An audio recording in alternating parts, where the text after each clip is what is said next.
किस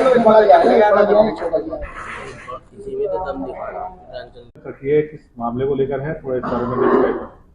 आज जो प्रेस कॉन्फ्रेंस रखी गई है, इसका मेन कारण है राष्ट्रीय लोकदल से आज इस्तीफा देना।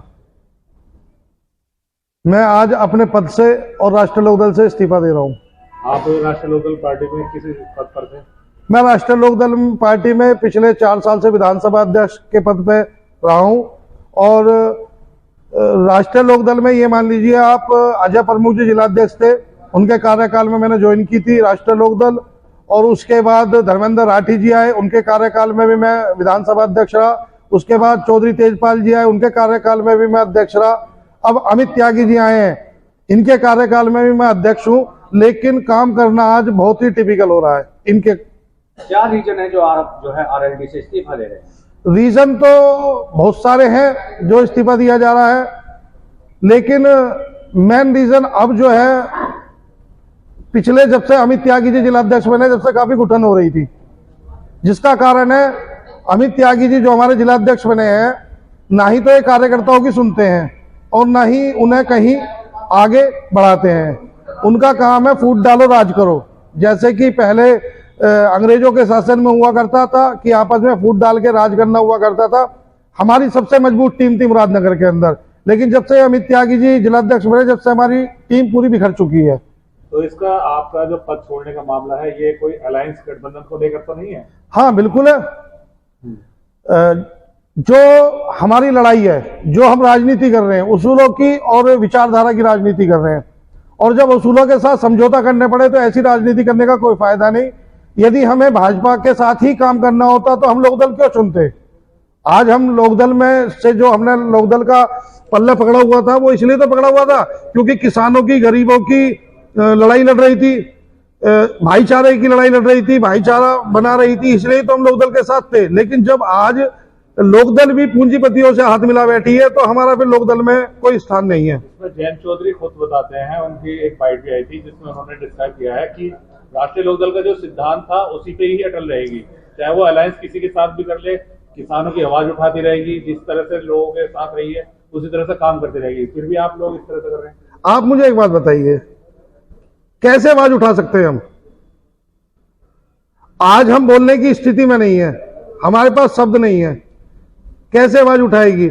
जब राष्ट्रीय लोकदल एंटी भाजपा लड़ाई लड़ रही थी, उस समय आवाज उठाने पर ये नहीं सुन रहे थे, तो आज किस मुंह से ये आवाज उठा लेंगे? मुझे आप ये बात बताइए। अभी तो आप जो है अमित त्यागी जिलाध्यक्ष की कमी की वजह से बता रहे थे कि इसको छोड़ रहे हैं, अब आप कह रहे हैं गठबंधन की वजह से छोड़ रहे हैं। मैंने अभी आपसे एक बात कही थी, आपके माध्यम से मैं दोबारा कहना चाह रहा हूँ इस बात को कि राजनीति तो हम कर रहे थे, लेकिन अभी तक अब जब से अमित त्यागी जिलाध्यक्ष बने, जब से हमें घुटन हो रही थी, लेकिन फिर भी हम टिके हुए थे क्योंकि किसानों के, गरीबों की हमें लड़ाई लड़नी थी। इसकी तो आप शिकायत भी कर सकते थे, आप मिले जाके। नहीं, मैंने मिलने का प्रयास किया, चौधरी साहब से मिलने का प्रयास किया मैंने वहां पे, और जो पदाधिकारी हमारे उच्च लेवल के पदाधिकारी है, मैंने उन लोगों से भी मिलने का प्रयास किया, उन लोगों के सामने अपनी बात रखी।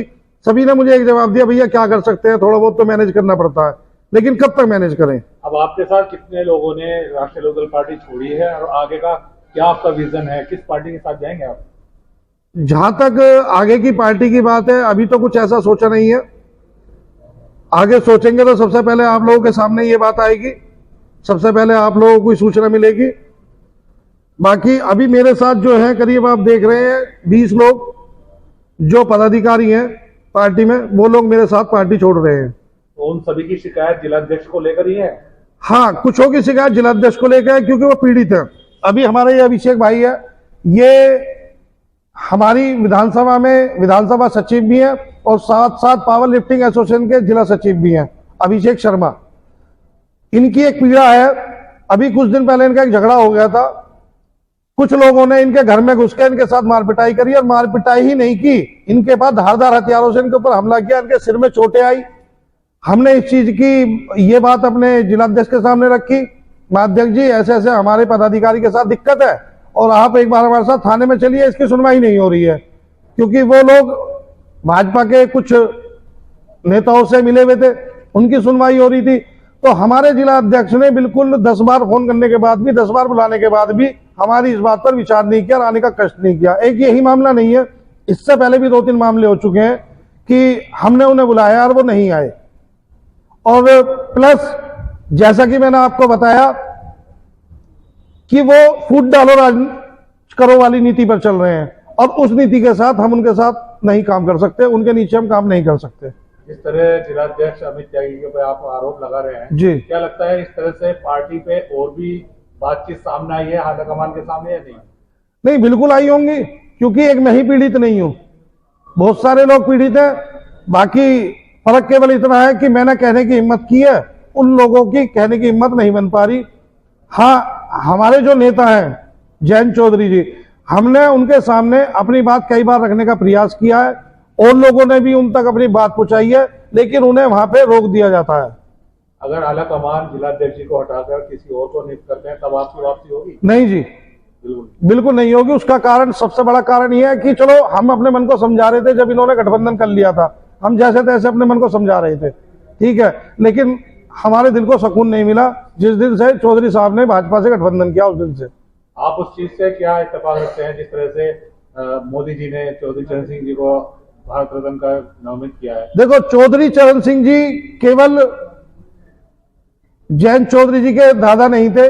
चौधरी चरण सिंह हमारे जैसे बहुत सारे युवाओं के, जो गरीबों के, किसानों की लड़ाई लड़ना चाहते हैं, उनके आदर्श थे। और चौधरी चरण सिंह जी रिजर्व करते थे, भारत रत्न चौधरी चरण सिंह जी रिजर्व करते थे, क्योंकि वास्तव में सच्चाई जो है वो यह है कि चौधरी साहब को भारत रत्न अब से बहुत पहले मिल जाना चाहिए था। जिस तरह से चौधरी चरण सिंह को भारत रत्न दिया गया, क्या किसानों को अपनी तरफ मोटिव करने के लिए बीजेपी का कोई षड्यंत्र तो नहीं था? बिल्कुल था। इस समय पे यदि इतना इन्हें आ रहा था कि चौधरी चरण सिंह को, इन्हें दिखाई दे रहा था कि चौधरी चरण सिंह को भारत रत्न देना चाहिए और वो रिजर्व करते हैं, तो ये 9 साल से इनकी सरकार है, सबसे पहले इन्होंने क्यों नहीं सोचा? लेकिन जब अब इन्होंने ये देखा कि किसानों की लड़ाई जो जयंत चौधरी लड़ रहे हैं, टोटल किसान और गरीब तबका जो है चौधरी साहब से जुड़ रहा है, तो इन्होंने क्या काम किया? भारत रत्न देके उन्हें बहकाने का काम किया। यानी कि 2024 में जो चुनाव आ रहे हैं